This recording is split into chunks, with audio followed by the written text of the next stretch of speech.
Hello, hello, magandang araw mga kamosangs, here we go again para sa Balitang Kalingap. Dahil nga sa matunog ang Papa ni Krista sa YouTube ngayon, hindi nga siya nakaligtas kay Sir Verana para ireaksyonan ito. Naku po sana maayos na ang lahat para matapos na ang issue na yan.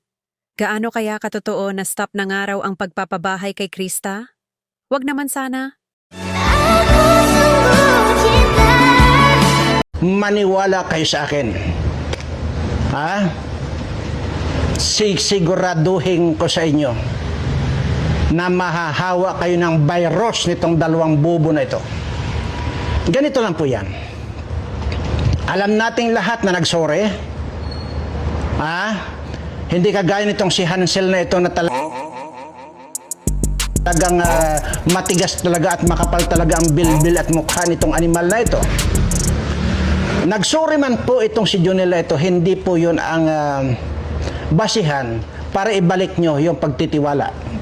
Hindi na po kailangan pagkatiwalaan yan. Kahit pa anong sorry niya. Napanood ko yung kanyang sorry at pinaggigiitan pa rin na ayaw daw niyang mabas yung kanyang anak. Tingnan nyo. Nagpaliwanag na rin lang itong gonggong na ito dahil sa hindi ko lang alam ha kung talagang bubo nga lang ito, tanga o gago. Hindi ko lang po talaga sure. Malay natin baka tanga lang at bubo ito. Imaginin mo, magpapaliwanag ka lang, ipaggiitan mo pa na ayaw mong mabas yung anak mo. Bakit? Sino ba yung anak mo na ayaw mong mabas? Unang-una may sapul yan, may basher na dyan. Ha? May basing na. Naakala mo napakaganda nung boses ng anak mo. Ngayon nakita ko mismo yung kanyang pagsusuri at pagpapaliwanag. Hindi ko po nakikitaan ito ng sincerity. Kaya nga, dito kay Kalingap Rab, kay Kalingap Kuya Bal Santos Matubang, wala po akong sasabihin. Maliban sa makiramdam lang po kayo. Ha? Kasi po ako mismo, kung ako mismo na hindi nyo kaano-ano, ako mismo na wala ako dyan sa Kalingap, talagang buwisit na buwisit ako. Ha? Dito sa ganitong mga pag-uugali ng mga taong ito na talagang ito, mga gago talaga. Ito yung talagang isa na ito, masasabi ko talagang bubo itong Junel na ito dahil unang-una tingnan mo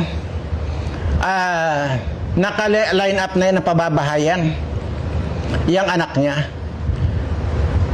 Pues kahit ikaw ang tatay, nagunggong ka na noon naman ay pinayagan mong maiblog yan para magkaroon kayo ng maraming sponsor at umani kayo ng kwarta. Umani nga kayo ng kwarta. Kayo nagyayabang na naman kayo. Kagaya wala kayong pagkakaiba dito kay Hansel.